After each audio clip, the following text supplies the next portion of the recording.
Hello and welcome to episode 88 of the Talking Wednesday podcast. Dex and Jake, as usual, joined by Worko for Worko Week.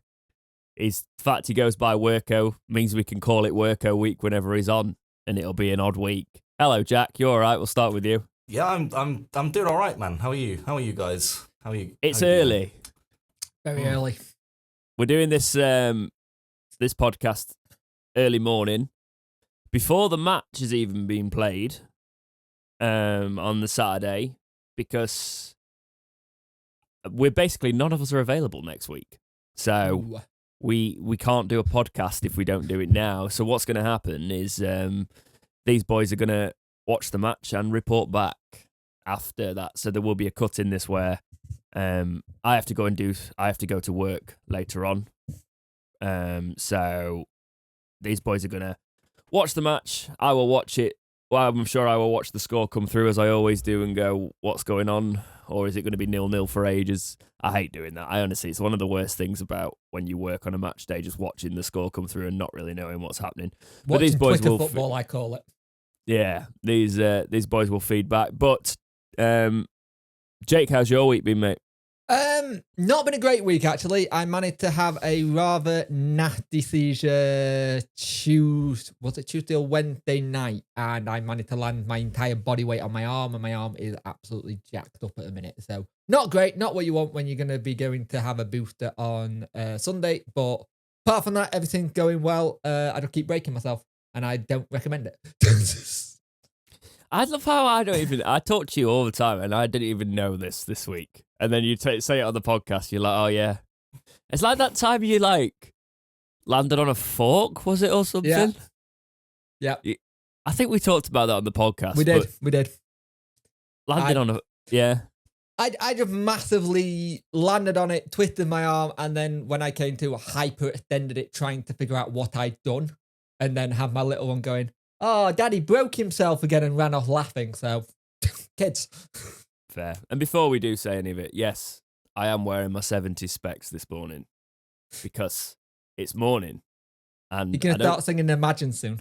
I don't put, yes, all right. We've already, in the pre-show, we had a bit of a John Lennon conversation, didn't we? Yes, I am aware. Doesn't take that, it's not that hard to imagine, is it? Hey. How's your week been, mate?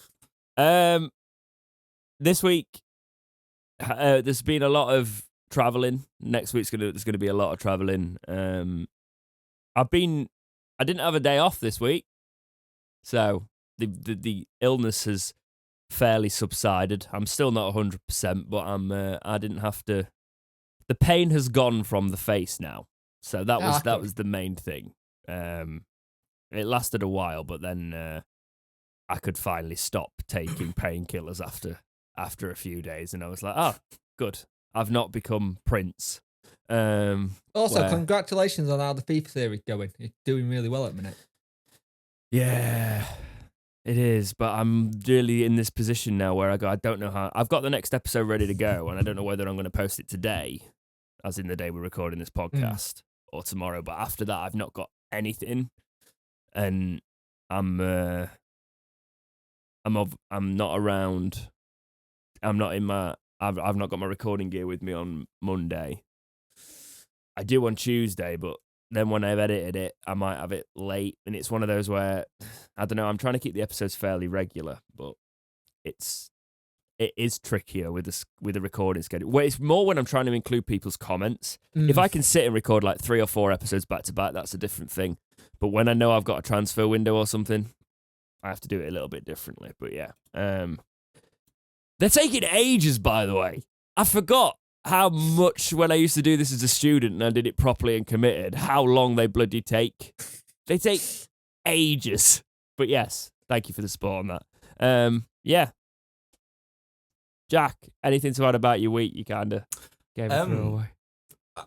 To be honest, and I don't mind admitting it, I've not been all that great the last even month or so, and I know, it's topical, but because it was Mental Health Day, on Monday, but I actually had a call with the Samaritans charity this week because it's been that kind of bad a little bit for the last sort of month or so, and I don't mind highlighting it because I think it's important that we talk about these things when events like that happen. It doesn't help that I'm smiling at this point, does it? Because I'm just like, I do have this constant smile on my face.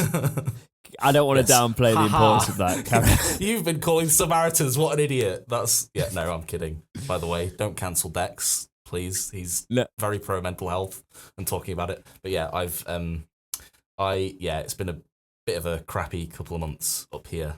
And I don't want to talk too much in the pre-show about it, but if there's anything to add, at the end, I think it's important to kind of highlight that people are not alone and you actually can go and talk to somebody and not be a burden, and you're not a burden, and you're enough, and all that kind of thing. And yeah, so it's been a bit of a bumpy road, bit of a week, I guess. But well. I'm glad you spoke to someone, Jack. That's what I will say on that. We've started the podcast well, haven't we, boys? In terms of that's why I was smiling through that, because I was like, we have all started this with Jake having a seizure, you calling the Samaritans, and me looking like John Lennon, which is slightly less serious on that. But I was like, how do I bring up the mood here? Awfully, but yes. You were just trying to find a segue. Yes. Like, there's no way you can segue from this. That's literally why I was in my head, because obviously, we all follow each other's social media and we chat, so I kind of had a vague idea what was going on in your weeks. So I was just thinking through that to the audience who didn't know. I was like, there's no clean segue here. And I was just sort of smiling to myself like, But I do look like a sinister psychopath when you're smiling at one of your friends talking about, But it's also a good platform to have it where it's three men talking about it as well, because we are bad as males at talking about it. So it's good. If you need to talk, go do so, because it's important. Yeah. Yeah, absolutely. it is. Absolutely. Completely. Right. Let's get into the main part of the podcast. Into the nitty-gritty. Into the actual podcast. Sheffield Wednesday have played Cambridge this week, but basically, if we have a disaster, there's going to be nothing here, and this is going to be a really awkward cut. However, we should now have either Punk Chef 41 and Worko talking together, or just Jake doing one of his rants for quite a while about the match. So, what happened at Cambridge? I haven't ranted for ages. What happened at Cambridge? Here we go. So, me and Jack are here to talk about the Cambridge United result, and it's a good one for Wednesday. This is the team last year we would have really struggled against and not got dug deep to get all points kind of thing. I think when we played them last time, it was a 1-1 draw, and I think Fizz got us out of trouble. And in this game, we started off really early. Really good goal by Lee Gregory. And Lee Gregory gets talked about all week. He's not scoring enough. He's not going to. But Backinson with an excellent ball. Backinson was making those balls all game. And he made a kind of little bit of a difference in that midfield. The only issue with having Backinson there is Bannon gets shoved out to the left and he's not good there. But we had a lot of good little chances. Michael Smith took the keeper out. He's very lucky to be on the pitch, I thought, to be fair. It didn't look great. But we played some good football, but second half, it's this annoying thing with second half. Now, in the second half, I don't know about you, Jack, we don't seem to be able to string games together, do we? I think there's a problem with... what is the word? Basically, they're winning. They think, okay, we don't need to try hard anymore because we're 1-0 up. And then they go out there. Complacency. There's an issue with complacency that keeps cropping up whenever we're leading at the break. And then we come out second half and it's just like, they're just all over us, the opposition. They're more up for the game than we are. And that was the case yet again. And I don't know what it is, if it needs to be switched up in the halftime talks or what, but they need a rocket up the backside sometimes, like today, when the opposition come out and then just all over us. But thankfully, we clawed it back, and we did get a goal seemingly out of nowhere, a wonder cross from Palmer, straight to Lee Gregory, who then wrong foots the keeper, smashes it, although the keeper did get a hand to it, but it still went in the net. And It so was we a then deathly went on to touch win the of game well, to be 2-0. fair. Yeah. Oh. That he took. And the thing is, we win this game 2-0. Last year, we would have lost this. But Darren Moore was going mental on the touchline for the first 20 minutes, asking for more intensity. And the problem is, you've thrown Bannon on the left. He's no good on the left. It changed as soon as we brought Byers on. You change it to McGuinness as the 3 at the back. You put 4 in midfield. It works then. A special mention for Johnson as well. He's making that position his own again. It's like he had last year where he had the bit where he's like, right, I'm going to be this, you're going to be this player, but it's going to take some time to get used to it. Then halfway through the season, he went on to being a winger again. And I think he got that situation where he's had to play that role again. And then he realised I can do both and be a winger. Palmer again doing really well. Palmer's 359th appearance today. Just shows you how much we improve and need him. He was a little bit of a doubt at the beginning of the game as well. It looked like he pulled something. Michael Owickway also was at the same time, went down, looked like he had an issue, but did okay in the end. Michael Smith, though, for me, needs to start burying some of these chances. Had a really good header. He puts it either side of the keeper. It's probably 2-0 by half time. But that being said, it is a 2-0 victory. And this is really good on with what results were today. So I'm going to pass this over to Jack, who will go through results. We'll talk about some of the results today, and then we'll talk about table. Well, congratulations to Burton, who've picked up a 1 point at home to Morecambe. Plymouth also played today. Had a mighty win of 4-1 away at MK Dons. And Wickham won 3-1. MK Dons look in trouble. Yeah, MK Dons are slipping. I think Scott Twine not being in that side is definitely affecting them quite a bit. As well. Oh, yeah, of Darwin course. at back. Yes, Wickham won 3-1 at home to Peterborough. Exeter City lost 4-2 at home to Oxford United. Lincoln City picked up 3 points by beating Ipswich away 1-0. Cheltenham Town lost to Bristol Rovers 4-1. Can you believe it? 4-1, and a lot of people actually didn't pick Bristol Rovers to start that well. And they're seemingly proven a lot of critics wrong, given that they're beating teams like, well, it is Cheltenham, and I do believe we had a good result against them recently. Derby with a very good win away at Accrington Stanley. No, who are they jokes, Jake? All right, yeah. Okay. But they actually they actually saved a penalty and then immediately proceeded to go up to the other end of the pitch and score their second goal. So that was quite an impressive I think wasn't it a missed penalty and a save penalty from Wildman in that game? I think it was, yes. Yeah. Yes, it was. Obviously, we won 2-0 away at Cambridge. Shrewsbury beat Fleetwood away at Shrewsbury beat Fleetwood away at their place 1-0. Bolton and Barnsley drew 0-0. And Port Vale and Forest Green drew 2-2 at Port Vale, with Charlton yet to play Portsmouth at home on Monday at an 8 p.m. kickoff. Why is that a Monday kickoff? That is a Monday kickoff. That's a weird time. Oh, very strange. I've just very seen strange. Friday's game as well. Ipswich versus Derby, so that could be handy for us. It out could of be. all of them, Lincoln City beating Ipswich was ideal for us. We got them next as well. So let me just bring up Lincoln City's stats for this season. But we didn't actually do that at the end of the podcast because no, we did not. And so, folks, we're doing it now. Yeah, and also I said at the end of the podcast if we won, we would be going second. I got that wrong. Pull your jets. Tut, Jake. Honestly, you meant to be a professional here. Yeah. Good lord. So their record is home record is 1-4-0, 7 points at home, and their away record is 2-1-3, 7 points away. But that probably changed now because they were away, so that'll be 9 points away. But we are at home to them, and they're in 17th. They were in 17th. We're not. We're away at their place. We're away at their place, aren't we? Yes. But it's 7 points, 7 points at home. They haven't had a good home record. And they haven't been the same Lincoln since they lost Michael Appleton. They had that really good season where they nearly went up. And then it all went to bit... I don't know, They're a team that are needing to get back into that groove again. But looking at the table, do you want to go through the table, Jack? I do, yes. So, I'll do it much like the television presenter, that famous, very monotone presenter. Plymouth Argyle in first place. Ipswich Town sit in second.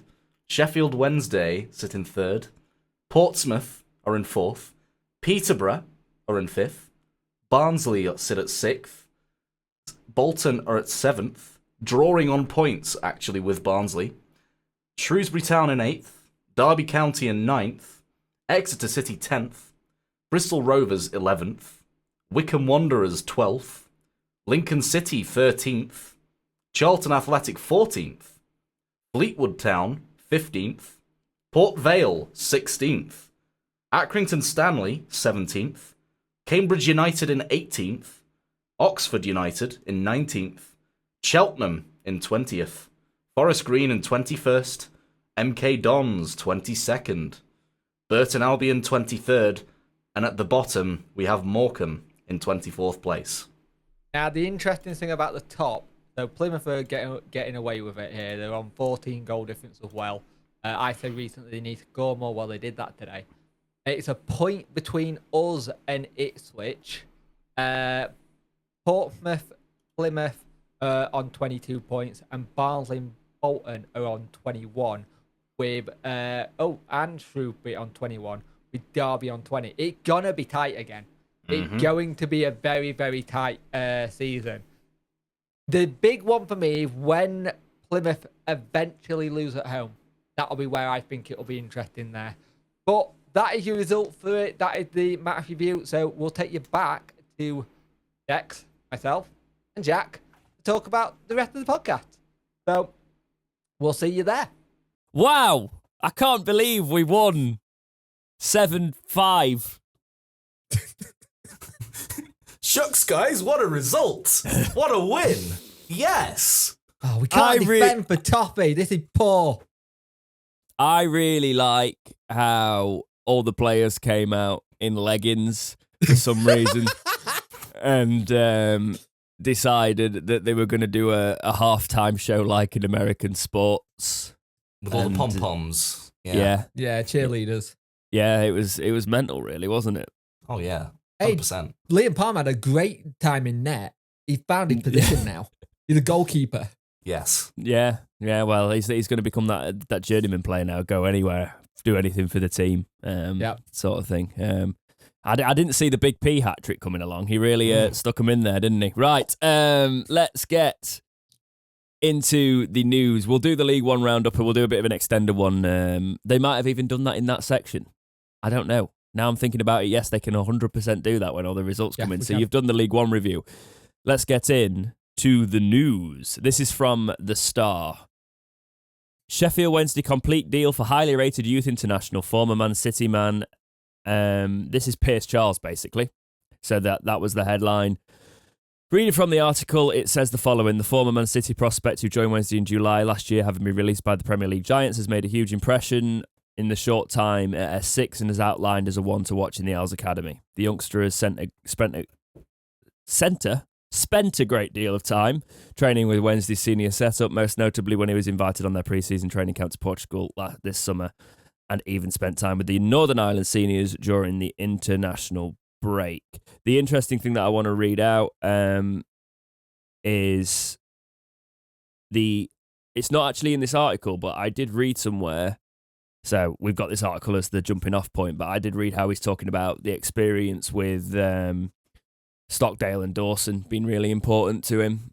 And I think he's part of the setup now. And do we actually know exactly how long this deal is? No. Because it wasn't disclosed, was it? No. Normally when they do pro deals, it's like a year.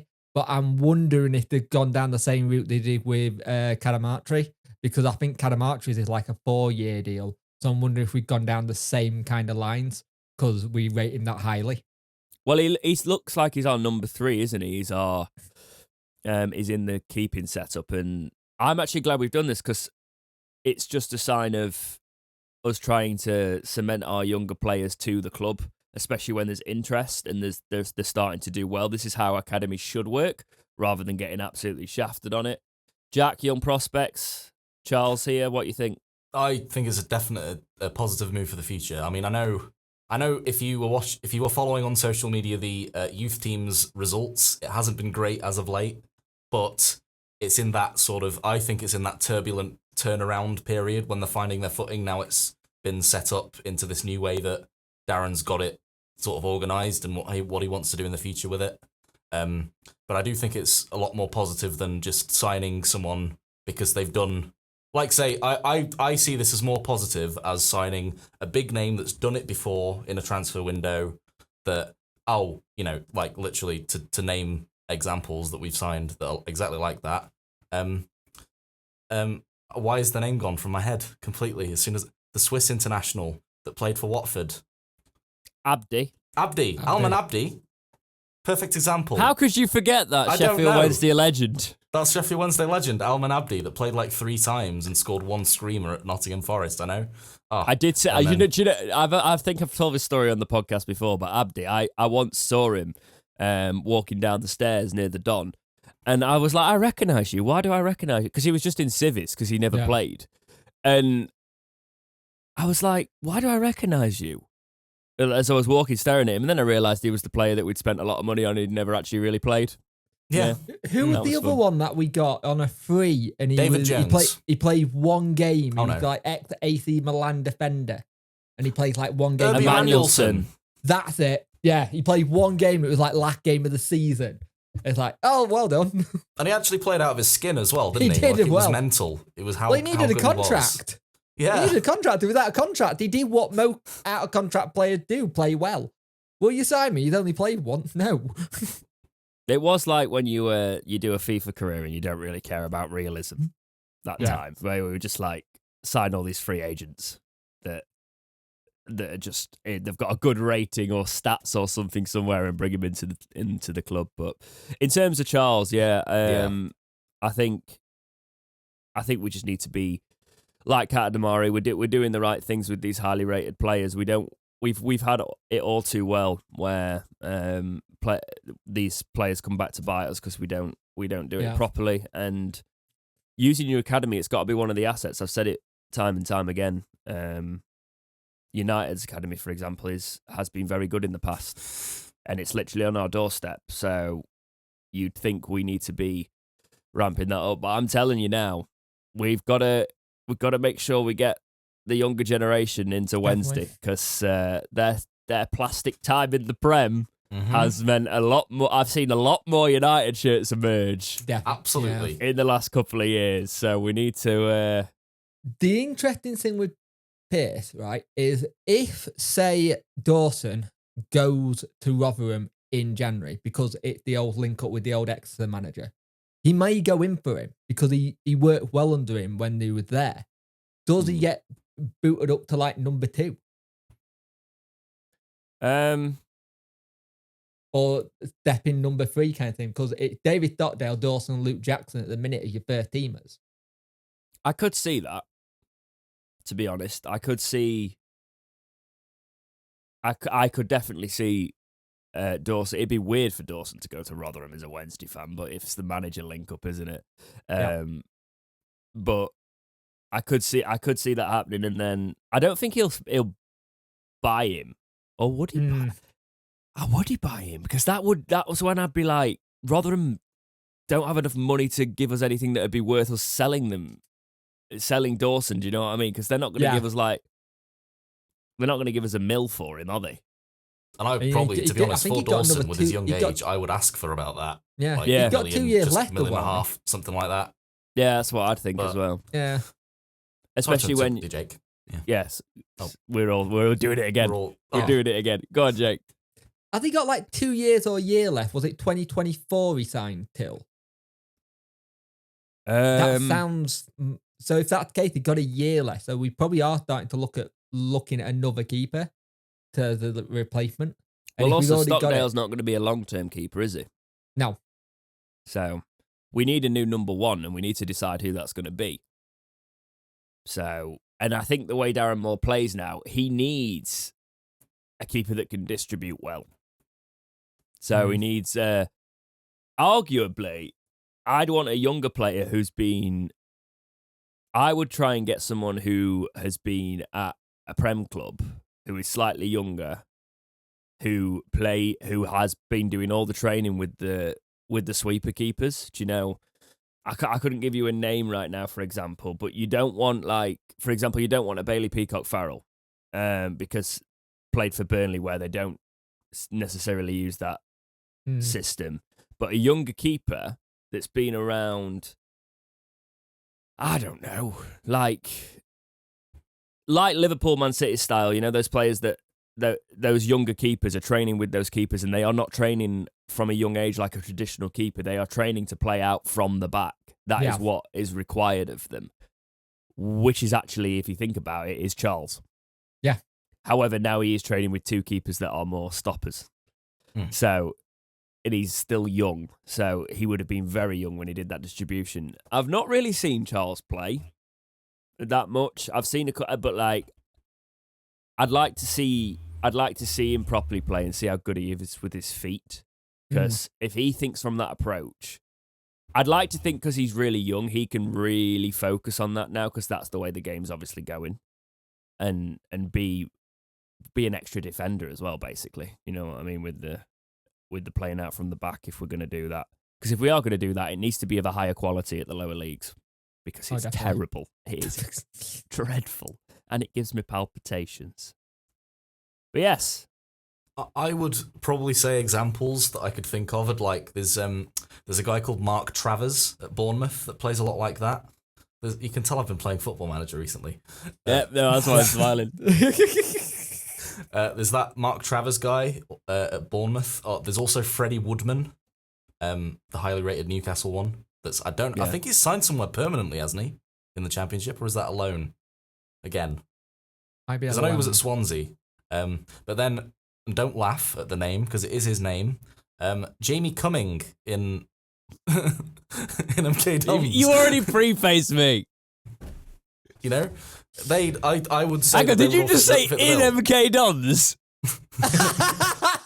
You didn't even say at MK Dons. In the net at MK Dons. All right. Fair enough. It was a little Freudian slip to just not say the nets, you know? I don't know. You need to get your minds out of the gutter, lads, you know? It's not much better, is it? Well... Why is he doing that work? Anyway, right. So, yeah, why not, like, if we're talking, I know necessarily, he's young and he could learn to play with his feet. We should be after that Plymouth keeper, who I've just signed on FIFA. Yeah. Because he was cracking. Superb keeper. It'll be the reason real they go life up. on FIFA. No, I'm basing it on watching that Plymouth game and going, what is this keeper on? Good point. But yeah, okay. Moving on. So, Stockdale made his 50th appearance, right? Short, played once every season. Now, 500th appearance. The Examiner was quoting him as saying the following after, because he was talking about togetherness. And this is from the Wednesday website, so we didn't need to use the Examiner either. But the Examiner have wrote it up, and this is what we've got in there, so we're going in there. Speaking to Sheffield Wednesday's official website, Stockdale said the following. Quote, I did the team talk in the circle and I wanted the lads to put on a professional show after the defeat to Plymouth, where I thought our performance was good. I just said carry on and do the same things and we'll capitalise, and lucky we did. I've taken a couple now, but I feel sometimes Baz feels like he's saying the same things. It's hard, but he leads on the pitch. Sometimes it's nice for everybody else. Another voice to reaffirm the same things, really. It's just another voice, and obviously Baz feels like somebody they'll listen to, even though they don't during the week because I talk gibberish, but it's about keeping the direction of the lads together and showing that we're all going in the same direction and we all want the same thing. End quote. So the reason this article's in here is because it's talking about the togetherness at the club at the minute and the fact that we've got natural leaders in there. Okay, we spoke about Baz in his interview a little bit last week. Yep. This is just another one, Stockdale being quite vocal there, coming out and adding to that togetherness. Jack, have you got anything to add to that general vibe that's going on around Wednesday at the minute? I just think it's really, really nice because if you compare this team, I know it's chalk and cheese because we're in a league below, but if you compare this team to the team of like 2018-ish, the amount of natural leaders we have in this dressing room is unbelievable compared to back then. Back then, no disrespect to the players then, but I do feel like there was a bit of a mercenary attitude in the changing room for quite a long time, and now it's almost like they believe in the club rather than believe in their paycheck they're getting from the club, you know? And there's they didn't always believe in that either, did they? Well, it didn't come, but yeah, carry on. Well, but yeah, and I think it's so nice to see all of these sort of leaders emerging, even when they're not really talked about, because I'm sure Liam Palmer will be another leader because of how long he's been at the club, so he'll be reaffirming how much it means to the fans, etc., when they get, the results and when they come out in the news articles. Like Michael Owekwe as well, how he came out and said, no, this isn't on the gaffer, this is on us. We didn't perform. There was that, it was the Barnsley game, wasn't it? And he volunteered and just came straight out to the press and was constantly reaffirming that, no, this is on us, this isn't on the boss, because the unnecessary slander sometimes gets to me a bit, and it annoys me intensely when it shouldn't be happening. But anyway, that's a whole other story. But then for the players to themselves come out and claim responsibility for certain things and show how much they believe in, almost as much as the fans, that they believe in the club and how much this club means to so many people, and like it sort of means a lot to them, it seems now, whereas before it was almost like some squads couldn't give a toss about the actual club and the area and the fans and whatever.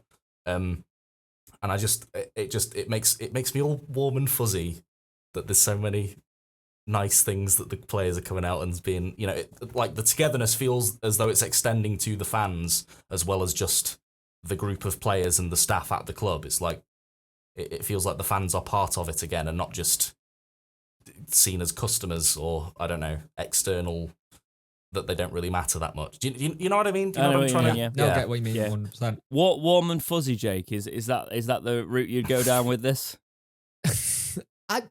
There is that togetherness we haven't seen in a while. I think Darren Moore and Chansiri need to have a lot of credit for what they managed to put together, especially in that first season League One where he had to work with nothing and brought in threes. And the thing is, we recruit really well. And every time you hear a player come into the club, it's Darren Moore said this, the Gaffer said this. It's not about being a personality. It's not about being one player throughout the whole thing. You look at that team, you've got Stockdale, you've got a Whitway, you've got probably Iorfa, Palmer, Vokes, Bannon.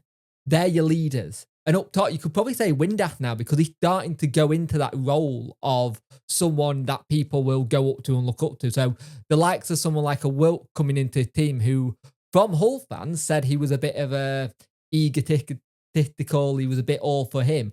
I haven't seen that. I've just seen a player who want to crack on and kick on. And the thing is, we've not had this in a while. And if we can harness this and make it to our advantage, it's going to make us all the better for it. The thing is, I like when players, especially Barry Bannon at the minute, I like Barry Bannon when he's coming out on Twitter now because I know for a while he was like, I'm the club captain, I can't say anything. But I actually like him coming out and saying, no, that's wrong, you don't know what you're talking about. I think it shows that they're willing to back it up by not on the pitch, but they'll back it up with words. Like Josh Windass with his podcast he's doing now, he's saying some stuff that he says on Twitter all the time, but he's actually been able to say it vocally now. And I think that's good for a footballer to express himself. Sometimes Josh Windass takes are a bit out there, and I'll admit that, but he does talk sense most of the time, and he's actually quite intelligent. Apart from omelettes. I will say that. It was a while ago that though, we'll let him off. Yes. I've talked about togetherness for ages and the fact that it's all behind the manager. I agree. We just need to keep this spirit there, and I've been saying that's been the fundamental difference this season because the spirit doesn't drop and the bounce back is there. I think last season we saw that moulding together, and this season's really been the antithesis of that. We can not play very well and still get a result because nobody's heads drop. And if we do have a bad result, we bounce back, and we've had this side of it. What I find amazing is we're seeing such a togetherness in the squad, but arguably it's the most I think it's because it's probably the most social media has grown since Wednesday have been in this position, but we're seeing the most toxic side of our fan base at the same time, because I don't know about you guys. Jack, you were probably still in like nursery, but like when we were last in League One, I was on all the Wednesday forums and that, and there was the you know, you had your old grumpy old sods and things like that, but there wasn't as much as there is now. But I think that's, for example, the podcasts weren't there. YouTube, obviously, we're on YouTube. This wasn't really a thing. There wasn't as many people putting their opinions out there, and it's a lot more vocalized now, and everybody's got a say, I think. And maybe there was that old grumblings, but you know, when you've had a beer or 10, and you usually do your odd whinge in the pub, they're now online, and I think that's the big difference at the minute. So that's the very odd side that I'm seeing. Everybody seems to be waiting in that side of it, just to say, for a bad result, to say Darren Moore out, when I'm glad the players don't seem to be letting that side affect them, and they're bouncing back and they're doing exactly what. It's why I'm trying to keep a level head after a bad result and saying, as long as we go again next week and you see that, and you are seeing that on the pitch from the players. So I would argue that to counteract all of that, the club need to get more social media active, because I understand there's the live tweets of events during a match, but then other than that, extended highlights being posted and player interviews, there's nothing else. There's like no... You see other clubs, and they're fully embracing social media, and they're absolutely lapping it up, and they're putting all of this positivity that... Like, I'm sure that their negativity in other fan bases will be just as high as Wednesday's, but because the club are being so active in the social media scene, it almost drowns it out a bit, and I think that we probably need to step up the social media side of things at the club, because a lot of the stuff that we're doing is just stuck in like 2010 or 2012 or something. yeah, A lot of that comes from the top, though. Yeah. Because I think Chansiri's still slightly burnt with how he got reaction to the family, and I understand that. But as long as it's not directed at him, and of course. The one thing I will have, when you're doing your live press conference on YouTube, which is brilliant, it's great that they stepped up. Get a moderator in that chat Wednesday. Please. Just get some mods in there, because it'll make your life easy. They just need to be brought up to this century kind of how to run social media, and I think they'll be fine. Because there's a lot more we could do. I really want Wednesday to do their own in-house TV thing, because I think if they get the right people around it, they kill it. Me, no. I honestly, it's one of those things that like obviously we don't. We spoke about this so many times. We have, like, because if you actually set my mind to it, the production stuff, because I've done production. Do you know what I mean? We don't really do the levels of production for this channel, because I literally sit in front of this shelf and half-arse it basically. But that's because we don't. But if I had a camera set up and a room, you could bring the players in every so often. You could do all sorts. You know what I mean? When we did the 50th episode, you'll be surprised how little it made that to look really professional. It looked crap. I'll be honest. It did, but it only looked crap to us because we know we can make it look better. For the layman person, that will look good. I wasn't happy with it. As a layman viewer at the time, it did seem quite like, oh, this is a step up. But I understand that now being in the world more of all this sort of stuff, like I understand that the problem we had then is I didn't realize this. I'd never seen the space, but also I didn't realize all the gear we had. And then I went in, and we were still in that not work from home, but work meeting. Yes. Pandemic bit. So everybody was actually back at work. I was back at work at this point, but you couldn't go and. It was weird, you know. So we were like. I didn't get to recce the space or anything like that. And then I realised that... picture from me going, is this good enough? And then on the day going, oh yeah, well you need internet. Yeah, I was like, there wasn't a place to like mount... I'd have brought my softbox and mounted softboxes and things like that, because that room, rather than the harsh LEDs we had, it needed softboxes in it. It needed that sort of thing. So it annoyed me. But yes, anyway, that's besides the point. Yes. You've got you've got people passionate in the community use them Wednesday. Absolutely. Please, dear God, if anybody's listening at the club that can get that sort of thing going, please do it. Because we need to modernise. We're still stuck 10 years ago in a lot of respects in the media side of things. So website as well. Yeah. Have you noticed the website's taken away the PayPal option? No. Are there? The last couple of times when I've been at work and I've tried to pick up a audio match pass or something, just because if it's been a home game or something and I've been at work, I don't know. I don't do it very often, obviously, but the last couple, there was no PayPal option there for me, and I don't like that because the Wednesday website's one of those sites, and I'm allegedly right. This is the thing, but I have had Google notifications saying your password was found in a breach, and it's from the Wednesday website. I don't know if that's one that you've seen. You know when you get that password manager? Oh, yeah. Yeah. And I'm like, hang on, but if I have to use my card, I don't like that. No. I don't like that. You're a little bit more protected with PayPal. Yeah, exactly. I remove all my stuff anyway, but still, I'm quite funny like that. Ever since somebody got into my Facebook and tried to put $3,000 on my ad account, I was like, nope, everything's locked down. Go on. You were not a fun person to talk to that week because I was trying to just message you. You okay? It's like no. Well, I wasn't right. I'd gone out. No, I got because it was.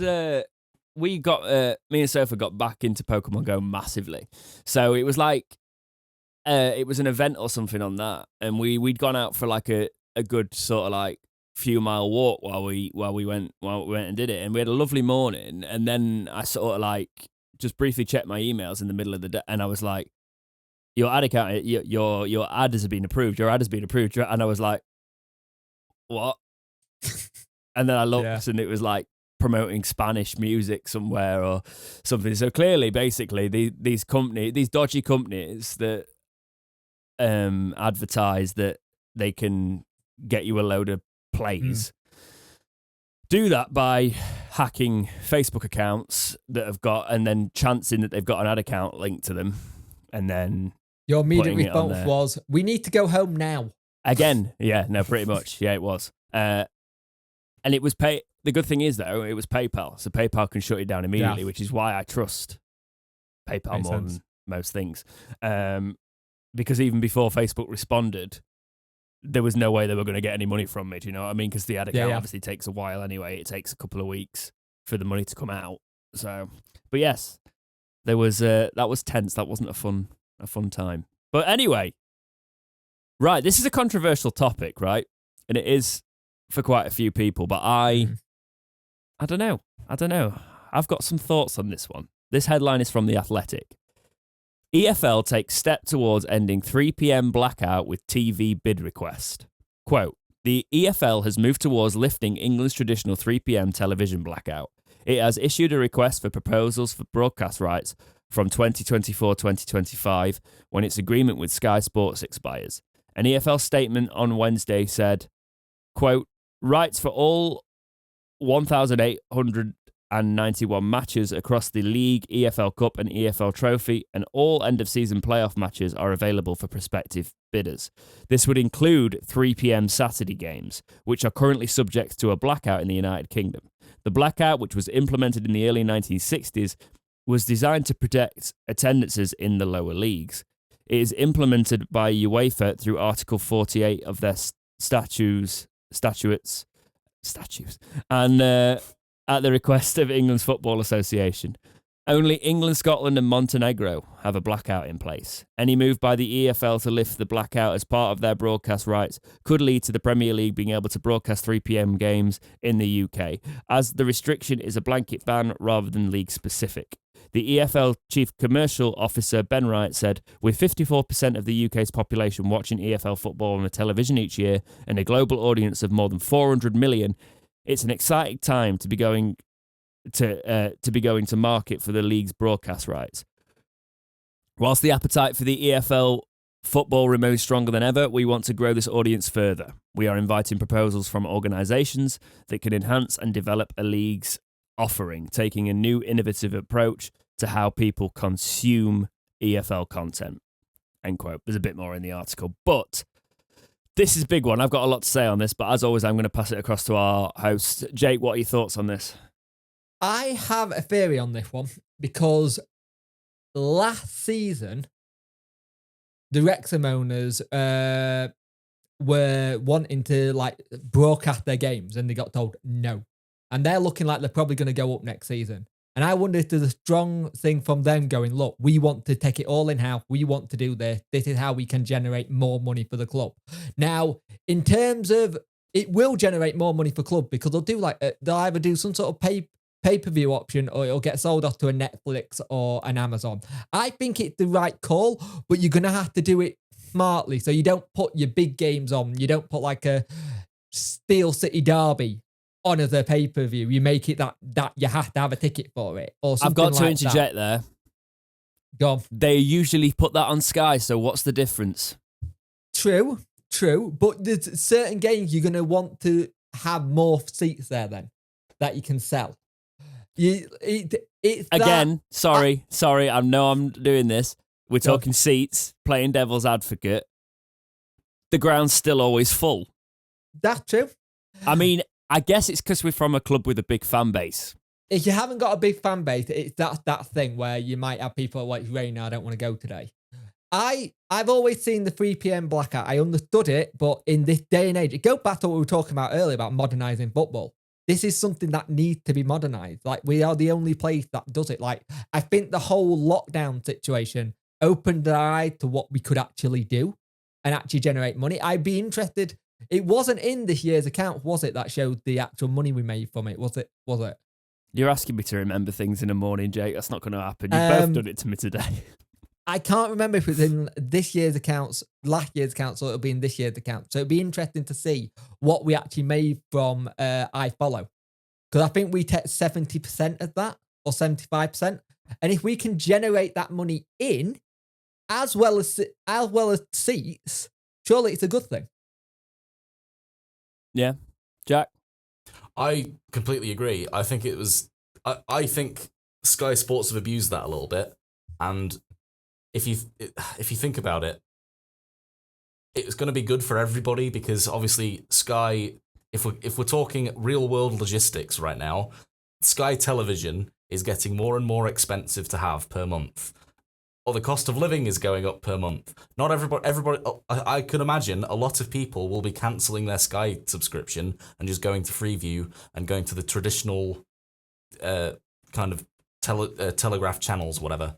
And the fact that the EFL will no longer be solely on Sky, if this does happen, I think it will be beneficial to a lot of people. And it's that whole thing of, where one company monopolizes the market and so just puts the prices to whatever they want and charge whatever they want because they don't have any competition. This gets rid of that as well in terms of the broadcasting companies competing for who can offer the best deal to show EFL games or whatever.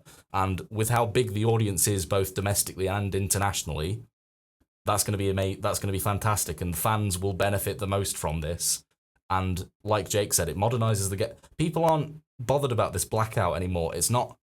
There are other ways of clubs now making money because in the 1960s they didn't have the internet, whereas now we have the internet and you can literally do the iFollow thing, and it's a tenner a ticket, and you'll get so many people watching that. Then just imagine, say take Hillsborough's attendance, right?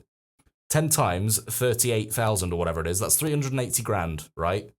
Imagine how many more people will be then paying a tenner to watch that because they can't get to the ground. That the amount of money that the clubs themselves could make is huge from this, and I think it will be so beneficial to so many clubs to actually do this because I don't really understand why the system's in place anymore anyway, given that it was set up in the 1960s.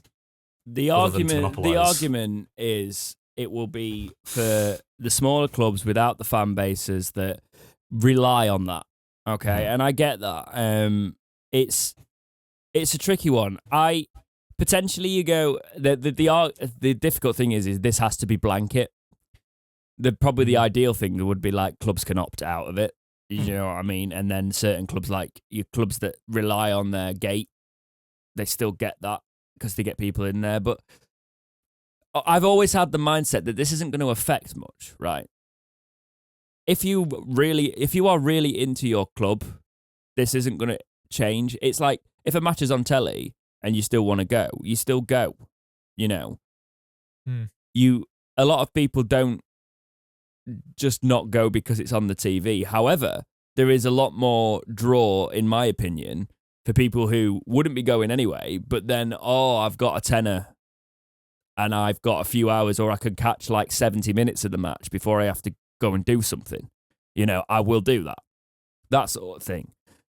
For me, from a selfish perspective, I might be moving quite a bit further away from the ground next season, which will suck, but it's in the footballing perspective. But if this did happen, I'd still be able to be as clued in as I am now. Do you know what I mean? So it's I think there's a lot of pros for that, because I think people do move away. We have got an international fan base, Wednesday, right? And the international fan base don't need to worry too much because they can watch the matches. But we also pay 100 and something, depending on what their currency is. I think it's about 150, 160 pounds. Yeah. And that's for like 12 months. I would probably, even if I was going to half the matches, I'd probably just get, if it worked out value and it was 160 quid, I'd probably do that. You know, even if I was going to go to half of the matches or more, because I'd know I'd always got it as well. And I just think I think what clubs need to do, though, and the worry is they don't adapt to the modernisation.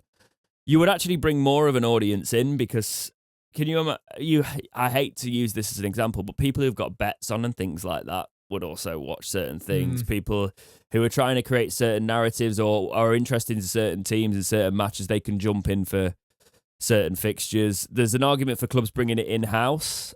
I think that would also be a case of, I personally think that I'd work really nicely with what you were saying, Jack. Can you imagine having, like, I know Sky have tried to, like, replicate with their socials, they've replicated some of the bigger, like the kickoff and things like that. They've replicated those sort of things. But can you imagine like an in-house version for the clubs of that with people sat in just a booth at Hillsborough, and that's getting streamed out at the beginning of the match. Then you watch the first, you know, like a proper every time, but that's people specific to and relevant to every single match there. You could get really creative with that, and especially if you're bringing it in-house, and then the club can control that. I've never understood why. I think it's possibly, I don't know if we've got the facilities for that. I'll be honest. At the minute, I don't know if but it would be an initial investment, because you would need quality. But surely, if that comes into play, surely the EFL can have some sort of grant system or something put in place where you can improve your facility to get it up to where you need it to a point, and then build on it. And it's interesting because it's weird, because football is the only kind of thing, like, if you watch NFL, you can get like an NFL map pass, or if you watch NBA or anything like that, you can get like packages that you can pay for just for your team, and then you'll see that entire season. I don't get why football is so behind in this. I'm getting it to people at top just wanting to keep it how it is, traditional, but football isn't traditional as it used to be anymore. You broke that when you put VAR in the Premier League. Yeah. Go on, Karen, Jack. I do think that's quite a British thing, though, choosing tradition over what actually would work now. And I think that you can probably see that, maybe, again, going back to the media side of Sheffield Wednesday, I think that's probably what's happening at the moment, because of maybe the people up at the top of the media side of the club. I think they just prefer it how it used to be in like 2010, with just TV style interviews as it is, and then that's kind of it, because social media isn't really a big deal in their heads.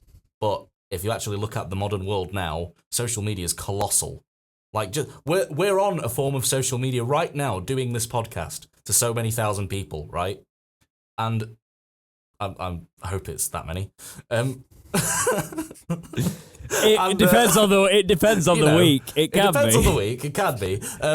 But it's such a big deal in the modern world, and I think people need to start realizing that from a certain period of time that they were at their peak or prime or in their youth or whatever, and they need to sort of move with the times rather than move with what was traditionally always been, because what traditionally always was in 2010, when this all wasn't around, isn't maybe what's best for the club now, you know?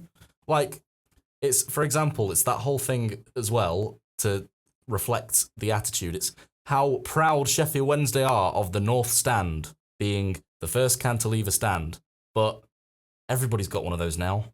In fact, ours was a prototype, and the much nicer ones were then built a few years later, and everybody's got them now. It's nothing special anymore. So, but yeah, we keep hearkening on that we have the first cantilever stand and all that sort of stuff. And Tradition. We need to, and it's all of this about, it's okay having tradition and being proud of your tradition, but you need to move with the times in a lot of aspects to be able to stay relevant. It's what the Blades are doing. The Blades across the city are doing exactly that. They're moving with the times, and look, there's so many young people with Sheffield United shirts, etc., as the prime first example you can pick.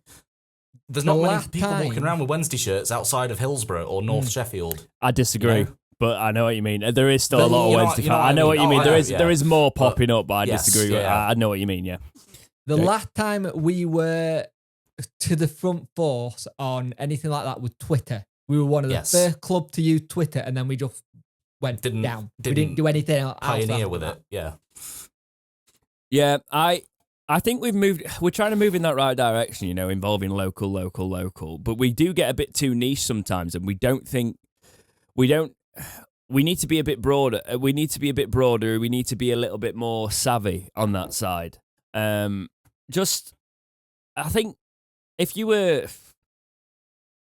your average sports camera, your top end, probably for broadcast, I've not seen them in a while, but I remember if you wanted the fancy ones, you were looking at about 160k for the kit, you know, and then you could look upwards of.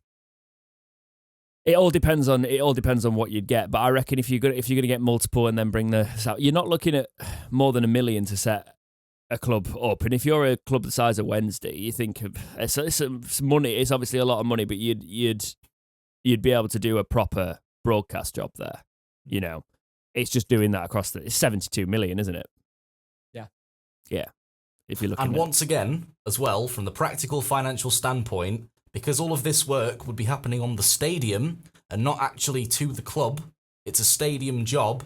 The stadium is privately owned. None of that work would ever go on the Sheffield Wednesday books because it's Dave von Chancery's private property. So it's purely like so financially there would be no implications on the FFP stuff if we were to spend loads of money on. Like, I know we probably won't, because I don't think Mr. Chancery operates that way like he did in that first year anymore. But if we were to spend a lot of money on renovations, which, to be honest, looking at Hillsborough as well, in a broader scale, that needs to happen soon, I think. But it wouldn't be, there wouldn't be a lot of backlash in terms of a negative financial thing on the books and all that jazz in the club, if that's what people would be worried about higher up the chain at the club, you know? So I just think at some point you need to bite the bullet, because the longer you leave things and that's even if you're building a house or renovating a house, the longer you leave things, the more expensive it will be to modernize those things. But if you keep chipping away with time and just keep renewing things, it's such a small amount of money in comparison to the massive chunks that you will have to pay to like get things up to scratch. And you've got to bite the bullet eventually and pay an amount of money. So why not now rather than in 5 years' time when it will be like 4 times as expensive, you know? Yeah. Sorry, that's a random rambling, waffling, whatever. To be an esports team. That should have been 4 years ago. Yeah. Yeah, they're doing bits, aren't they? Yeah. Anyway, let's move on. This is from Football League World. Birmingham City defender Harley Dean makes honest claim about Sheffield Wednesday loan spell. Quote, Harley Dean has admitted that his loan stint at Sheffield Wednesday last season gave him the kick that he needed to reignite his Birmingham City career. After falling out of favour with former Blues coach Lee Bauer, Dean was placed on the transfer list by the Championship club in December 2021. Wednesday decided to sign the defender on a short-term loan deal in January in the January transfer window from Birmingham. Speaking to Birmingham Live, Dean said, quote, I didn't realise how much I needed it until it came, to be honest. Darren Moore was brilliant, his coaching staff was brilliant, the club was brilliant, and it made me fall back in love with football again. It gave me a fire back in my belly that I didn't realise had left. I can't thank them enough. What it did for me, I don't want to go into this too much, mental health and stuff like that, really helped me at a bad time, end quote. Brilliant. Really? That's all you need to say, really. Yeah. I think he could have been a player for us, and it's brought him back on track. And it's good again. This story is relevant because it brings in the ethos we've got at the club and the fact that Darren Moore is working with these players. I don't think we need to talk about this one too much. Other than Jack, would you have Harley Dean back at Wednesday? No, because we've got Ben Hennigan and Michael Owekwe who do the exact same thing that Harley Dean does, and they're doing just as well as he did last season. So, short and simple from me. That's fair, Jake. Yeah, just because of our injury record, but would he actually get into that team right now? Probably not. I think he'd get in the team because he's a leader, isn't he? And we've got leaders in there, but I think he'd fit in a back three quite nicely. Yeah. Owekwe. Can you imagine a Dean, Owekwe, and Hennigan? Can you imagine a back three of Dean, Owekwe, Story?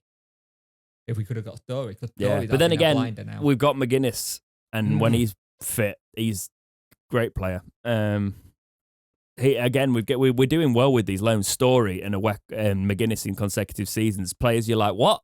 And then actually, McGuinness especially, because Story we're like, well, he's got some promise, but McGuinness came out of the blue, unfortunately. Obviously, injuries aren't the best, but right. I mean, talking about McGuinness, there's all sorts of thirst tweets that keep coming up on my friggin' timeline, all about Mark McGuinness. Like, he's good, yes, okay, great. But there's like extreme thirst tweets, like "have my babies, Mark McGuinness," and all that sort of stuff. And it's like, okay, Jack, you really shouldn't be using the burner for that sort of thing, your burner account. Anyway, how did you know? Stop outing me like this, all right? It's always when you get "you might like." Yes, yes, yeah. And it's Mark McGuinness, "have my babies." And I just, that's all of my "you might like." That's the tweets. They're the tweets. And it's so frustrating. Oh, Christ. Right. This is from the Star. Sheffield Wednesday to receive financial windfall if midfielder forces his way into World Cup squad. In details confirmed by the publication of the governing body's club benefits programme on Tuesday, it was revealed that some 189 million has been set aside to compensate clubs for the involvement of their players during the tournament, divided by the clubs by clubs the player has represented within the previous 2 years. Approximately £9,000 has been set aside for each player per day they remain with their national team, starting from each country's preparations and lasting until each nation is either knocked out of the tournament or reaches the final. Wednesday have Wales hopeful Will Vaulks in their squad. The midfielder missed out on their most recent squad last month but played for Rob Page's side in March and would have featured during the summer if it was not for the fact he got married and therefore ruled himself unavailable. End quote. So, there's just a one-player link here for the World Cup. I still think Bannon should be in that Scotland squad. I agree. But Jake, we'll start with you here.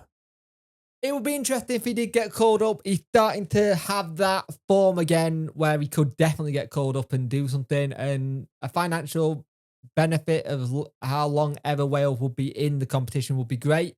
But you'd rather have him during that period where we need him than having to get him back up to fitness again, because he'll have to have a break after that World Cup just with all the travelling and stuff.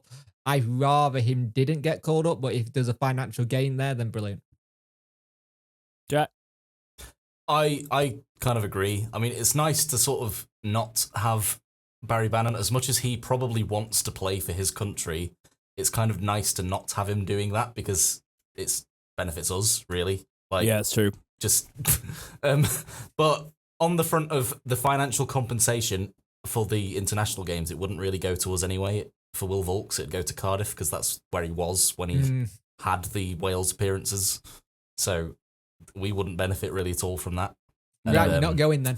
Yeah. Who do you think from our squad could get called up? That might be an interesting. Liam Palmer should get called up to the Scotland squad again, I firmly believe. Yeah, they've gone for that. Is it Callum Patterson? Not Callum Patterson, Nathan Patterson. We've got Callum Patterson. Is it the Patterson lad they play at right back over Palmer now? Yeah, I think so.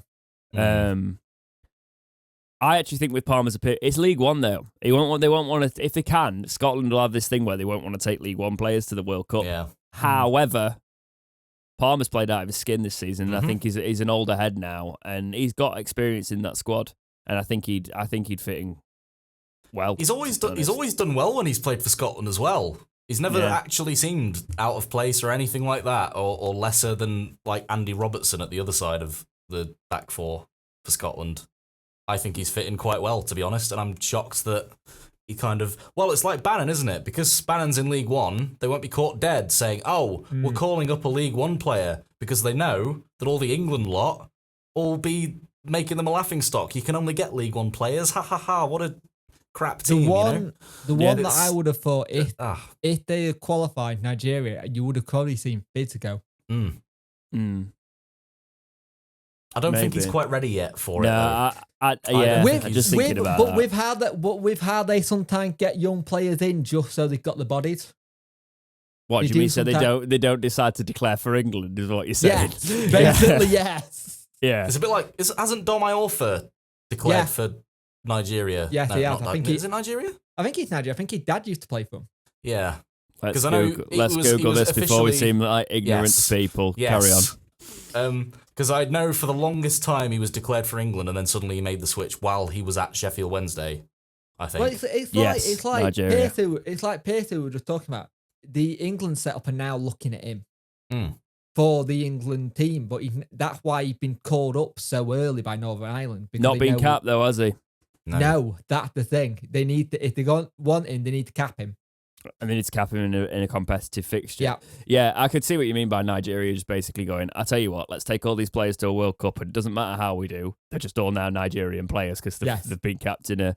Dom Iorfa, he played for England at under 18, 20 and 21. And then he will consider... All that says is he will consider playing for Nigeria, but I don't think he's been capped. No, I don't think he's been called up, but I think he has switched his allegiance, so he would consider. Off topic, but Erling Haaland could have been an England player. Yes. And it's mental. Yes. I found that out the other day. Annoyingly. You only just found that out? I literally only just found that out recently. I've been gutted about that for the past 2 years. Because can you imagine Kane and Haaland? I mean, you wouldn't play them in the same system, really, I don't think. Actually, you potentially could, because Kane drops deeper. So, and can we all just say Haaland is the biggest deal with how much they paid for him ever? That's a joke. I'm sorry, but that is a joke. I think, personally, right, because they've not qualified for the World Cup, he should just default to his second nationality and come along with England. Yeah. Why not? Yep. I do believe that you can switch when you've had caps. You just have a ban on how long you can. I don't think. Can you? Diego Costa you can switch, but then you can't play for that national team for a certain amount of, like, say, 2 seasons or something like that. I'm sure Diego Costa there's a certain thing for like that where you can switch, but then you can't, like, because I'm sure I've seen other people switch. I think it's something to do with your official nationality as well. You have to, on your passport, have that country as your nationality on the passport as well. You know? I'm pretty sure I've seen that where other players have done that before and then have been ruled out for a certain amount of time because legally they can't play to do with the FIFA rules or something like that. But yeah, I'm pretty sure there is a ruling like that. And it's also if you've played in a certain country for a long time and not been capped. Yes. Because I know we were going to do it with... Vincent Kompany could have done it. Yeah. Could have played for England because of, Why do sites just... Right. This is a reason why a lot of media sites are dying, because you just lock things with adverts. Yep. So, I know they changed the rules in 2021, but I don't know what they did, because everything's just locked down with adverts. So we'll do that another day, Behind I guess. the paywall. Love it. Yeah. Well, it's not that. It's just disable this, do this, do this, do this. And you're like, continue without disabling. Okay, now we're just going to freeze the whole site. Okay. Yeah. I tend to whitelist a lot of sites, by the way. I don't tend to ad block anymore, because obviously what we're doing. Please don't block the ads on the YouTube videos. Yes, please don't. The very small bit of revenue. Yeah, a couple of pennies. Right. This is a weird one. Have you seen Barcelona's new kit? Yes. I've not, so I need to look at that right now. So, Barcelona, this is all over Twitter, have done a... they're doing like I think they're sponsored by Spotify, is that the case? Their stadium is now the Spotify new camp. So yeah. Part of when they were doing all their leverages during the summer, this is one of the things that they had that they could go, hey, look, we've got money. I think it's 200 and some odd million they got from this. And this is in conjunction with it. Yeah, and they've got an owl on the front. They've basically got, it's Drake, isn't it? He's got that owl logo or whatever, but it's very, very close to the Wednesday owl of old. And it just looks like they've got an old Wednesday owl on the front of the kit, and it's a little bit odd. Yep. I might get this for a laugh. Yeah, honestly, same. If you can get it, because it will be rare. Yeah. It's like, have you seen that thing? It's like, I'm not down with the youths, but there's that Prime drink with KSI and Logan Paul, and people are scalping it off Asda shelves and trying to sell. I saw someone trying to sell it for like £6 a bottle on Facebook. I was like, what are we doing? I know someone's mum who randomly picked it up and like, I've got a drink, and the kid just went, how did you get that? I just got it off the shelf. What's the big deal? I'm going to say my age, because you probably won't know anything I'm referring to, because I'm completely out of a generation gap. But when I was in school, there was a craze for the chewing gum called Chiclets. I don't know if you remember. You probably won't remember. I will be speaking to some people's senses in the back of the head. And there was like an offie down the road from my school. And you always used to have somebody that goes around school saying, are you selling? Was that still a thing when you were in school? Yeah. Yep. So for me, it was either Lucozade or Kit Kat Chunkies. Yeah. Lucozade was the one at ours. Yeah. And basically someone would just basically have a backpack full of chocolate drinks, chewing gum. So the big thing when I was in like year 7 or 8 was Chiclets. Everybody wanted this chewing. It was like a sweet fruit flavored chewing gum. I don't know how we've got onto this, by the way. That's how my short-term memory is working, but fantastic. And I used to go to, I was like, why is everybody's making a killing here? Because they're like, it's £1 for a pack of Chiclets, right? And people were making bank. And there was only a couple of sellers in the school. So I got my mum to drive me to this shop, and I bought like my mum bought like 4 crates of these Chiclets, and they were like £4.50 a crate. Right, yeah. But they were full of packets of chewing gum. And then I just took them into school and sold them all for £1 a packet.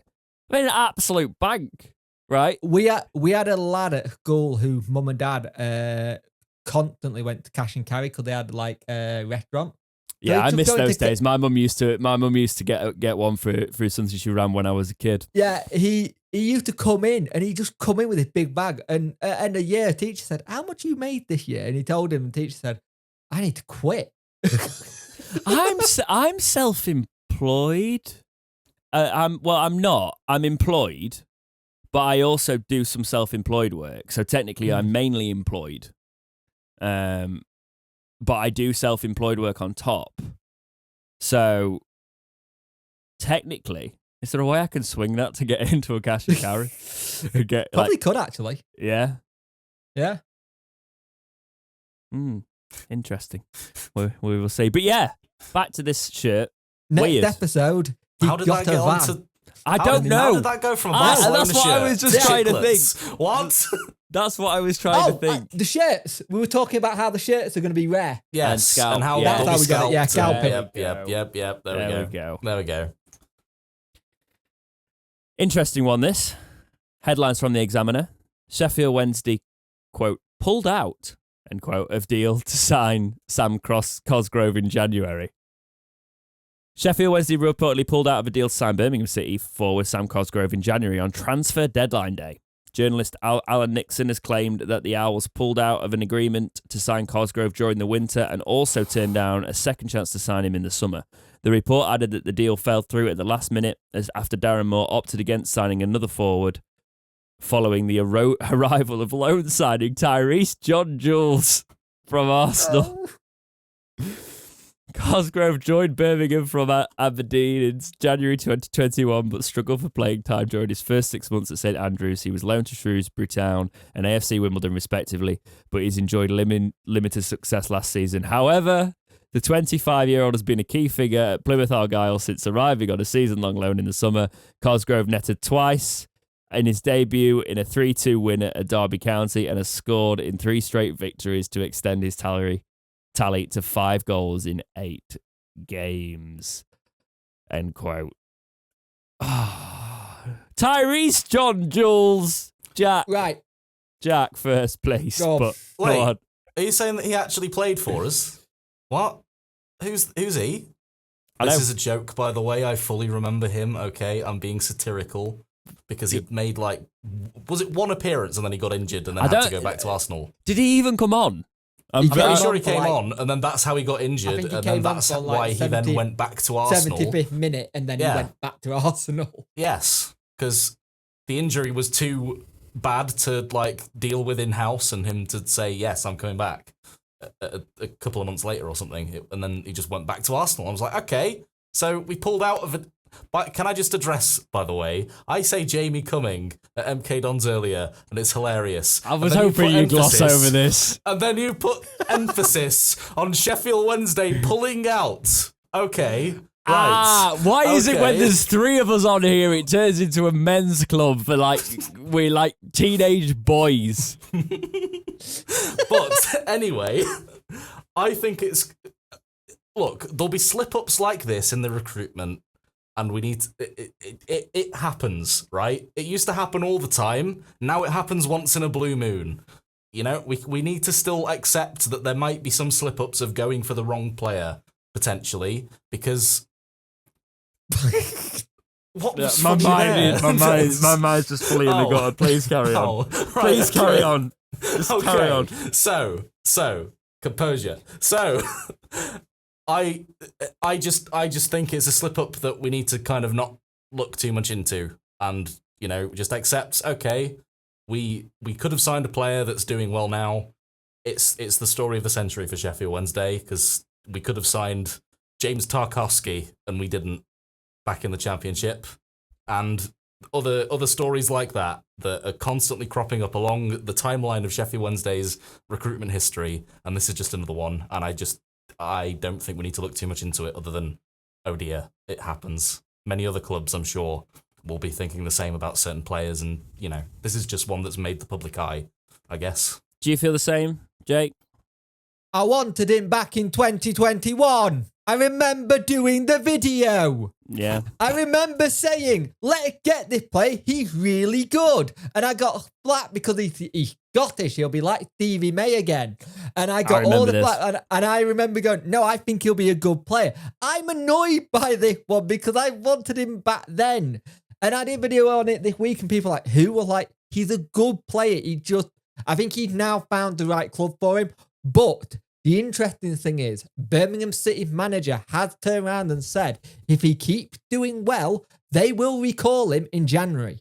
Now, keep doing well, because I want you recalled so Plymouth lose him. because that'll help us massively. Because they're not scoring enough, and he's starting to come into his own a little bit. He's a good player, and I think he's one of the players once if he can get on a run, he'll do very well. So hopefully that'll work out. But like Jack says, we've had this before. We turned down Cantona because he couldn't play on grass. We let Jamie Vardy go because he was too short. We had done this so many times, so it wouldn't surprise me. But it's not the same thing. I know what you're saying though, but I think. But the fact that we turned around and said, "Hey, we don't need another striker after Jules John," I think was a mistake. But you look at it, he had Windass coming back. He didn't think Windass would have been out that long. Lee Gregory is starting to do well. And it's that situation, hindsight, you think, it's a shame. And I'm wondering if this was the person we were looking at with Wilkes. I wonder if he was the other option to Wilkes. We might have been going, look, we'll have a look at Cosgrove and Wilkes. If we can't get Cosgrove, we'll go. If we can't get Wilkes even, we'll go get Cosgrove. But we managed to stick through it and go for Wilkes and have a younger player who, yes, so far hasn't had it, but he's only played like 4 games. So we need to just wait on that one. I think we missed a trick with that one. I think even at the time, I've talked about Cosgrove as well. I wanted him. So the fact that I know Darren Moore had worked with John Jules, but we could have had them both.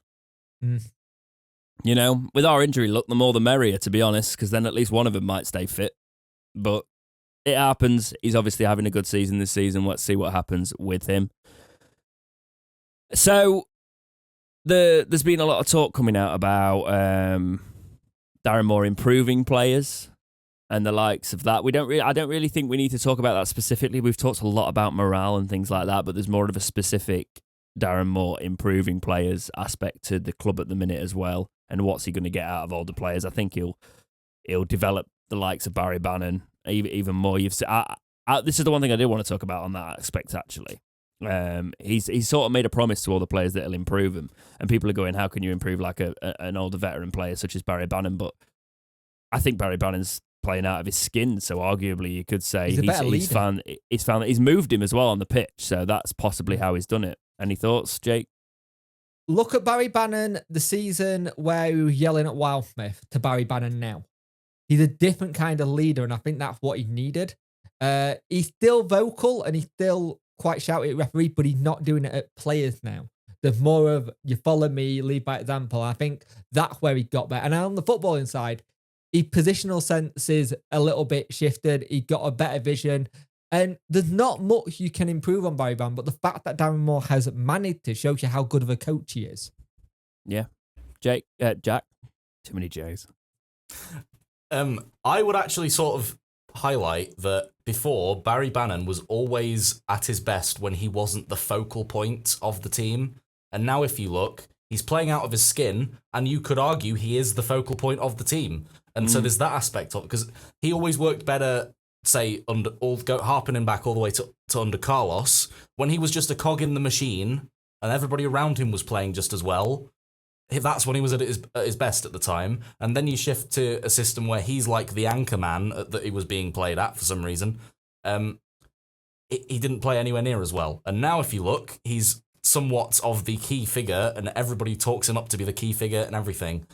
And he plays out of his skin, and he just bosses it. I mean, arguably, it is League One. It's a league below the Championship that we were in. However, there is still that massive improvement where even last season, when he was in those times when he was like the central focal point of how the team played, he wouldn't be playing as well. And then you had him as the cog in the machine with George Byers, and he was suddenly so much better, you know?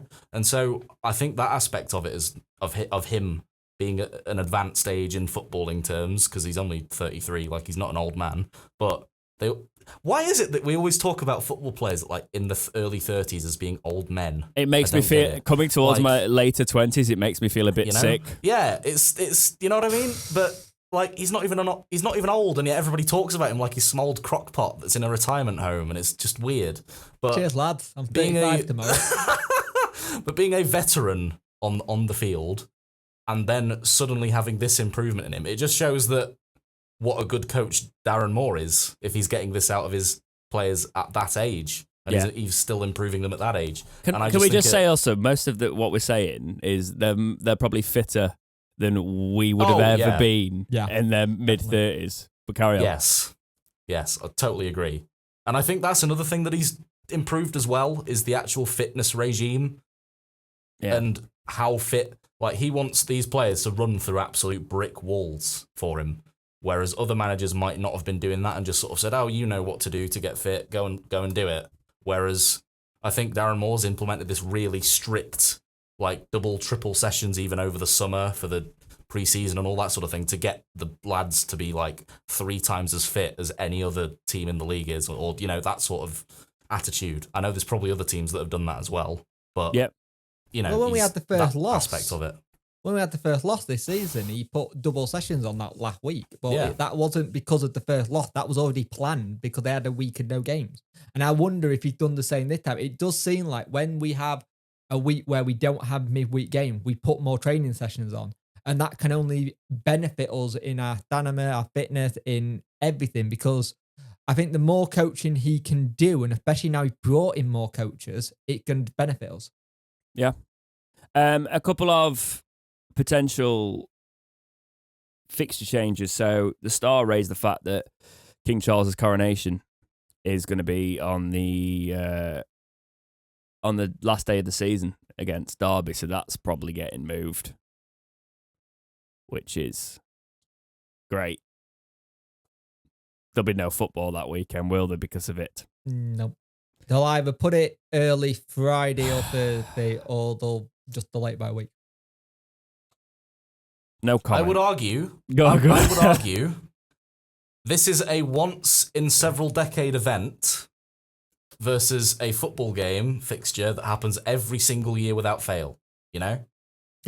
That's my devil's advocate on the people who will say, "Why are you moving football fixtures around for that?" Well, that's why. It's the occasion of it. I get it. I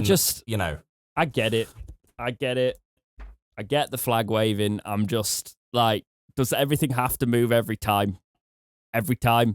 Can we not just not because it'll probably be shifted way out. Do you know what I mean? Just move it. Does it get moved to the Sunday?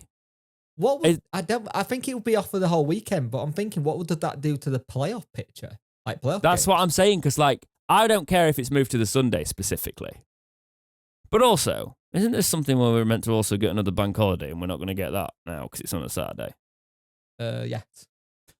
But we know that it will be moved and it will be made to work because his son is the president of the English FA. So that's a good point. Yeah. That is actually a very good point. They will make it work. So it'd be quite funny if he went, "Dad, I don't want to move it because Villa have got an important match." Yeah. Can we not? Yeah. Can we not? Yeah. Depends where Villa are. You could be like, "Dad, can you just have that off because they need another week to stay up?" Yeah. Well, no, I was going to say I can't. Nope. Not saying that on the podcast. Right.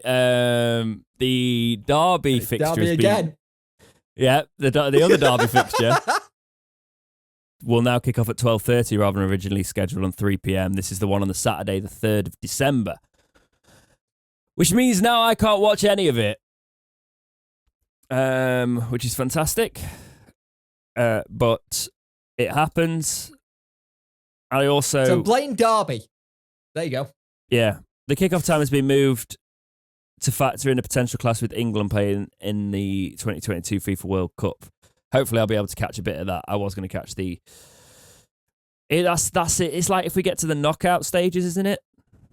So this is off the Derby County website, by the way. They put this. But if England get second in the group or something, they can get to a knockout fixture, which would be on the 3rd or something like that.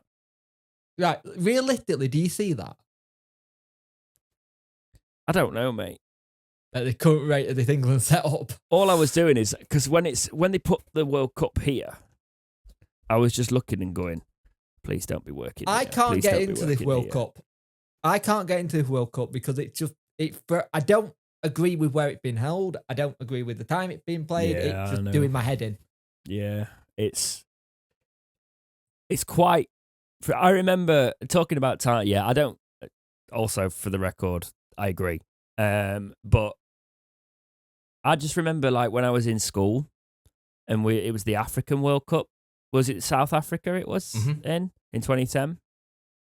And the matches, they literally, because they wouldn't cancel school or anything, obviously, and they wouldn't let you go. So I remember the teachers, some of them were putting their like PPA time, and I'd walk through the dinner hall, and on the dinner hall TV there was the England match on.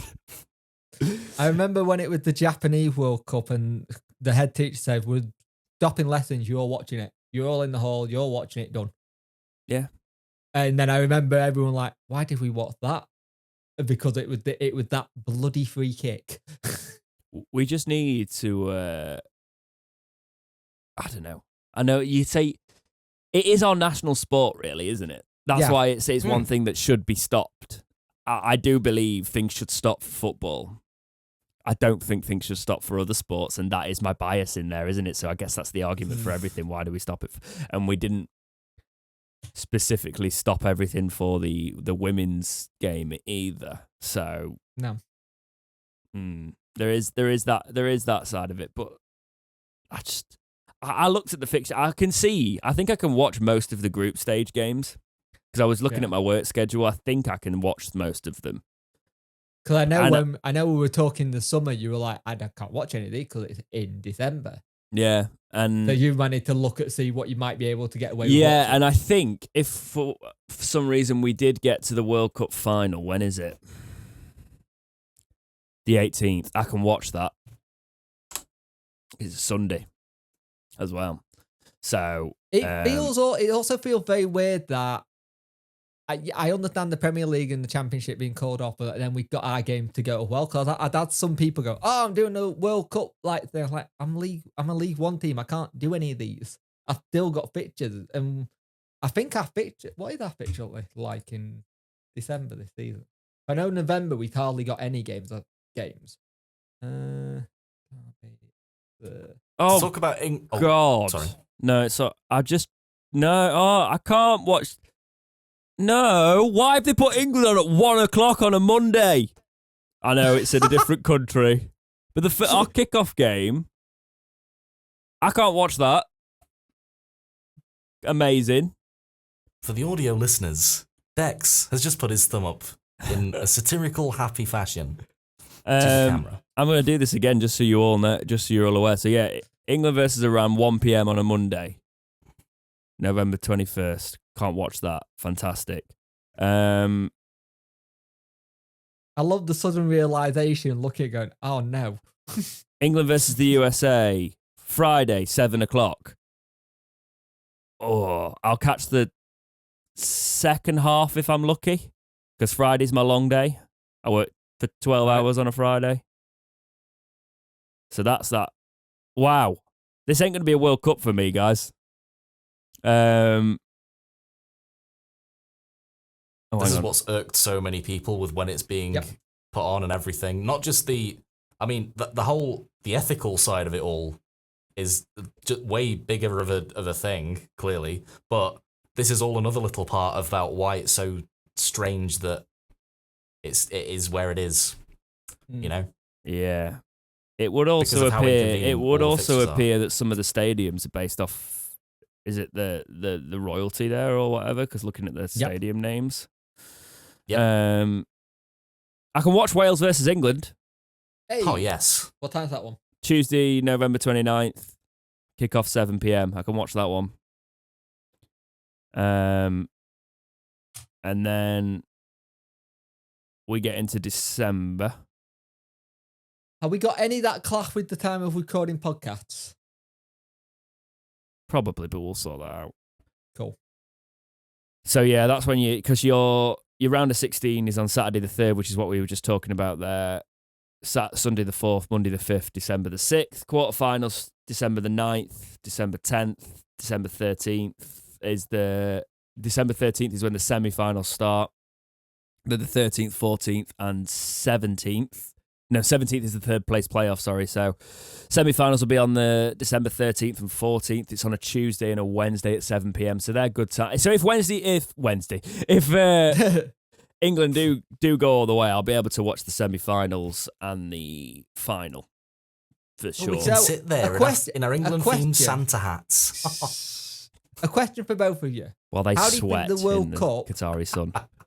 How do you think the World Cup is going to affect the Premier League teams at the top? Considering most time when there's an international break, especially when it's in like a summer, it takes sometimes some of the teams a while to get going, to get the player back to where they need to be. How do you think it's going to affect them, it being in the middle of a season? It's going to be rough. It's you're going to lose a lot of that gel that you base. In terms of Premier League specifically, I'm wondering who's going to be the first team who figures out how to stop Haaland.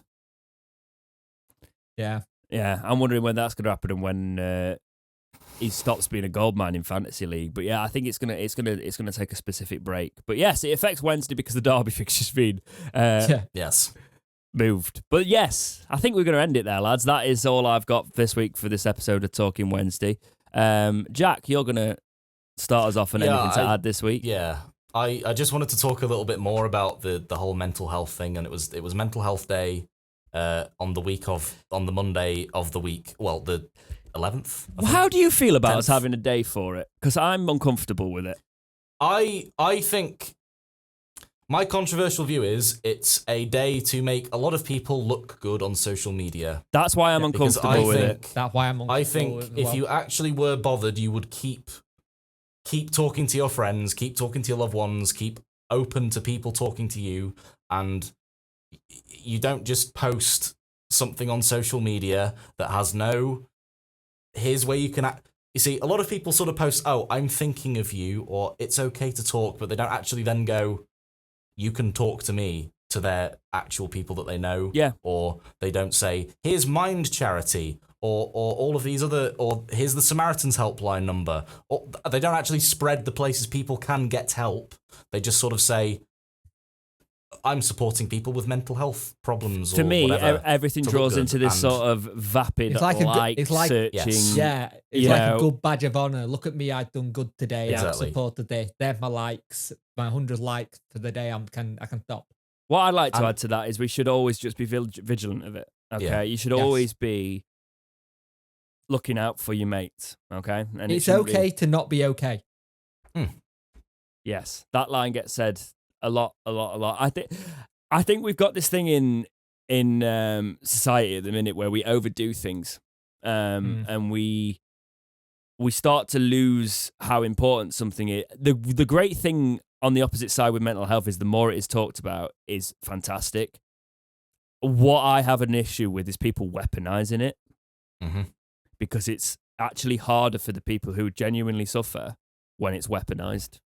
And there's a lot of people who do suffer there. Or you take away the serious nature of it, and then everybody starts saying, "Oh, well, everybody suffers from mental health issues," and that is true to a certain respect. However, there's degrees of severity to it, and without proper understanding and proper education, which needs to be done properly, it's very difficult at the minute. And watching on a day like World Mental Health Day can be so damaging. In a way as well. So I think we need to get away from this and just be better people in general and look out for people, to be honest. One of the hardest things with it is having someone whose partner works in the NHS. The NHS tend to always seem to cut, because it's easy to cut the mental health departments, and because it's where they can save the most money. And it's the scary thing that is the department that normally does go first, where I think it's actually more needed than ever after coming out of pandemics, after coming out of serious traumatic things that are going on in the country. I think don't use it as your buzzword. Don't use it as your actually ring someone to check if they're okay. Knock on someone's door to check if they're okay.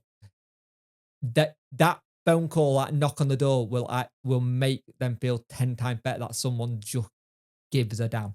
And it's very hard when you're low and you've got family around you, but you don't want to talk to the family because you're scared of what they'll say or how they'll react to you or be different. If you can go to that one person who you know who'll be like, come in, talk, I'm just going to listen. I'm not going to patronize you. I'm going to just listen, and we'll laugh about things. We'll cry, and it's okay to cry. Yeah. That's the other thing. You are allowed to cry. Female, male, whatever gender you are, crying isn't something that can be weaponized against you. It's normal. It's an emotion. Emotions are allowed to be felt. And if you're not feeling great, you're okay not to feel great. Don't find a reason to try and make yourself feel better. You're allowed to feel bad. One thing I will add to that is there needs to be. It's still not good. We talk about it a lot more now, but it's still not good enough in this country. If you call like a doctor and say you were, most people will call when they're at a point of break, right? Mm-hmm. And then you get put on a 6-week waiting list to talk to someone. So it's like you need to.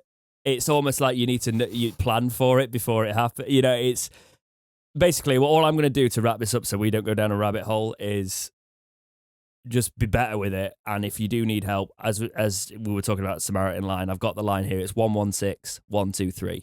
That'll be our 2 cents on this World Mental Health thing, okay?